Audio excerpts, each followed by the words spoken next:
अस्सलाम वालेकुम dear student, आज का हमारा टॉपिक है कैपेसिटर। कैपेसिटर एक ऐसी डिवाइस है जो कि चार्ज को स्टोर करवाने के लिए इस्तेमाल की जाती है। It is a device which is used to store charge. Capacitor एक ऐसी डिवाइस है जो कि चार्ज को स्टोर करवाने के लिए इस्तेमाल की जाती है। सपोज करते हैं हमारे पास दो पैरेलल प्लेट्स हैं separated by a small distance d। दोनों प्लेट्स को एक डिस्टेंस से सेपरेट करवाया गया है। लेट्स से वो आपके पास है d।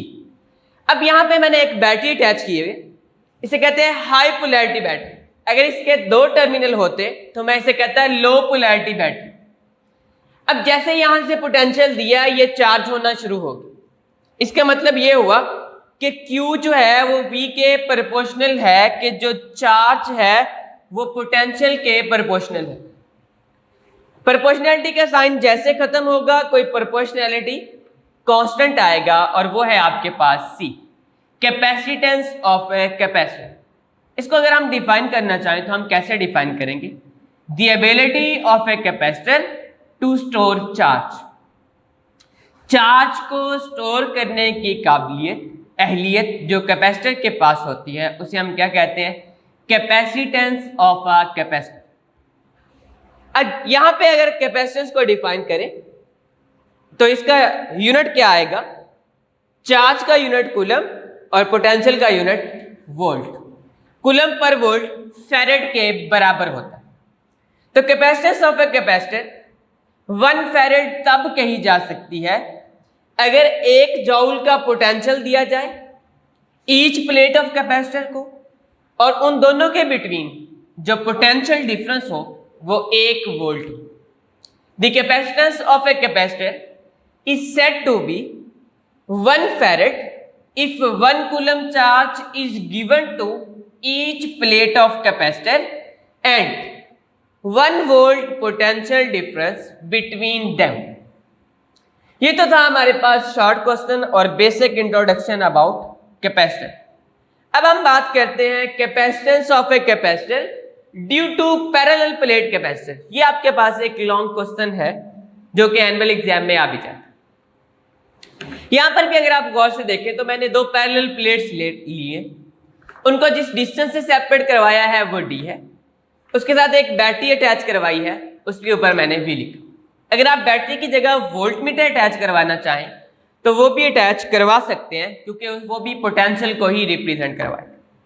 अब आप देखें जैसे ये बैटरी अटैच करवाएंगे एक प्लेट के ऊपर पॉजिटिव चार्ज आ जाएगा और दूसरे के ऊपर नेगेटिव।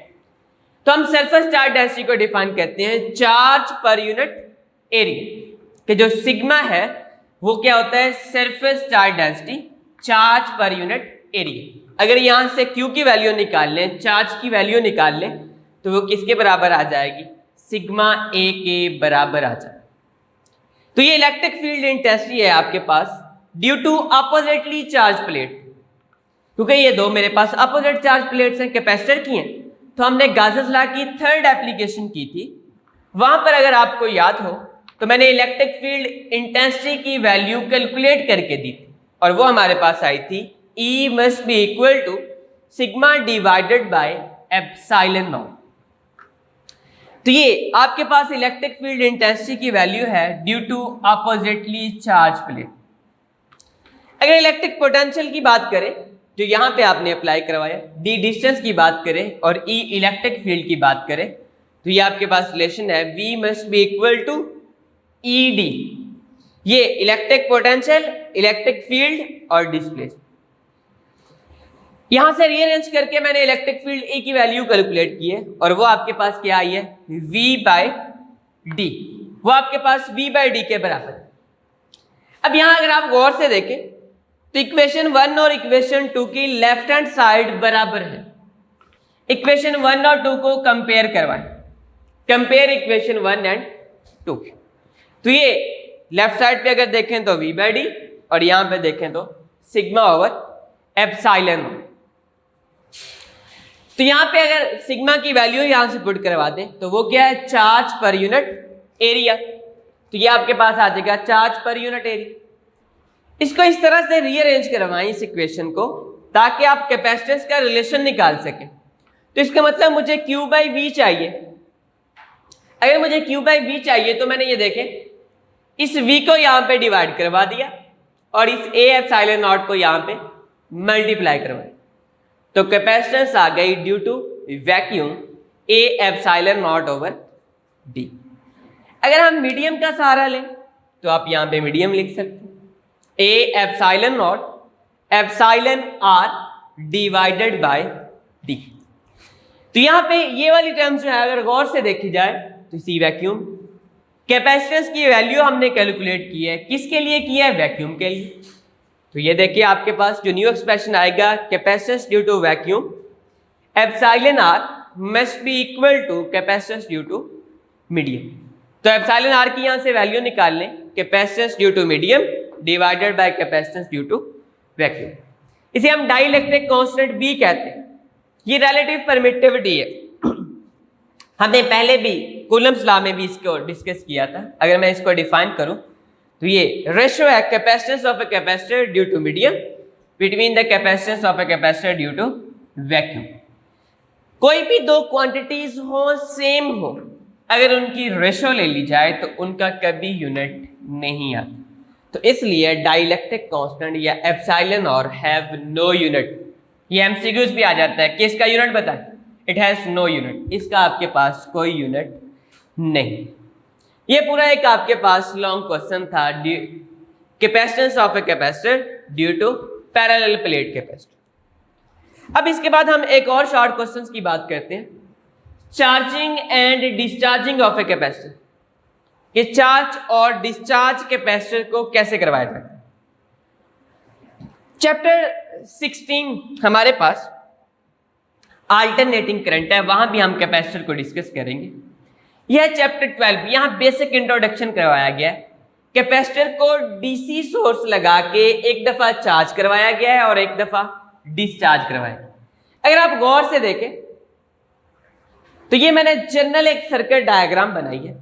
ये बैटरी है, पोटेंशियल है, ये स्विच है, उसके दो टर्मिनल है, एक का नाम ए रखा हुआ है और दूसरे का नाम बी रखा हुआ है। एक मेरे पास रेजिस्टेंस है और एक मेरे पास कैपेसिटर। तो ये कैपेसिटर और रेजिस्टेंस पे चार्जिंग और डिस्चार्जिंग डिपेंड करती है।